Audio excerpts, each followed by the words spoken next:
Assalamualaikum warahmatullahi wabarakatuh.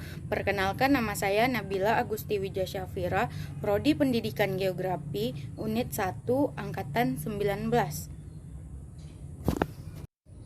Baiklah, di sini saya akan menjelaskan tentang bentuk lahan fluvial. Apa itu bentuk lahan fluvial? Suatu proses yang terjadi di dalam baik fisika maupun kimia yang mengakibatkan adanya perubahan bentuk permukaan bumi yang disebabkan oleh aksi air permukaan, baik air yang mengalir secara terpadu maupun air yang terkonsentrasi.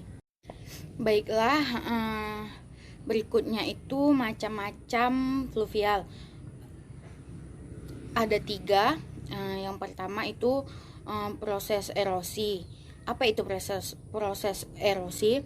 Yaitu gaya melebar air yang mengalir di saat permukaan air tanah yang menyebabkan terjadinya lembah-lembah.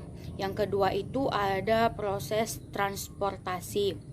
Itu perpindahan material oleh air yang ada pada sungai, efek dari gaya gravitasi. Yang ketiga itu proses sedimentasi, terjadi ketika sungai tidak mampu lagi mengangkut material yang dibawa oleh air. Selanjutnya itu ada jenis bentukan lahan asal fluvial. Itu ada beberapa macam. Yang pertama itu dataran aluvial. Dataran ini yang terbentuk akibat proses geomorfologi yang lebih dominan oleh tenaga oksigen, yaitu iklim, curah hujan, angin akan mempercepat pelapukannya. Ini diantaranya itu dia menempati seperti sungai, antara gunung dan lembah sungai. Yang kedua itu ada dataran banjir. Nah, dataran banjir ini terbentuk akibat dari peristiwa banjir dan adanya pembentukan sedimentasi saat terjadinya banjir. Tidak hanya air yang dibawa, tetapi tanah-tanah yang berasal dari hilir aliran sungai.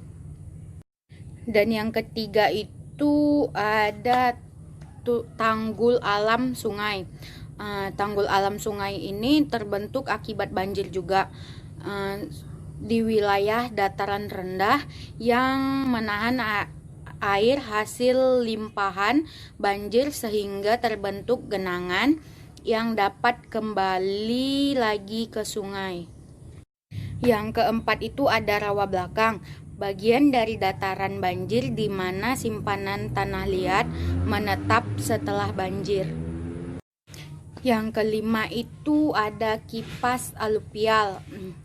Kipas aluvial ini suatu endapan mineral yang berbentuk seperti kipas yang terdapat pada suatu dataran di depan suatu gawir.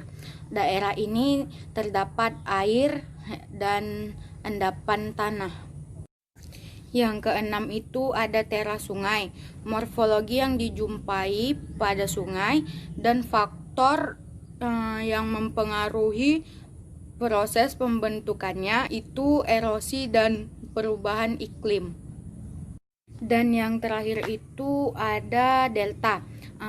Bentang alam hasil sedimentasi sungai pada bagian hilir. Pasir akan diendapkan sedangkan tanah akan diikuti oleh air. Setelah itu akan membentuk lapisan sedimen. Akhirnya lapisan sedimen ini membentuk dataran yang luas pada bagian sungai yang mendekati muara dan membentuk yang namanya itu delta. Baiklah, sekian dari video saya. Lebih dan kurang saya mohon maaf. Assalamualaikum warahmatullahi wabarakatuh.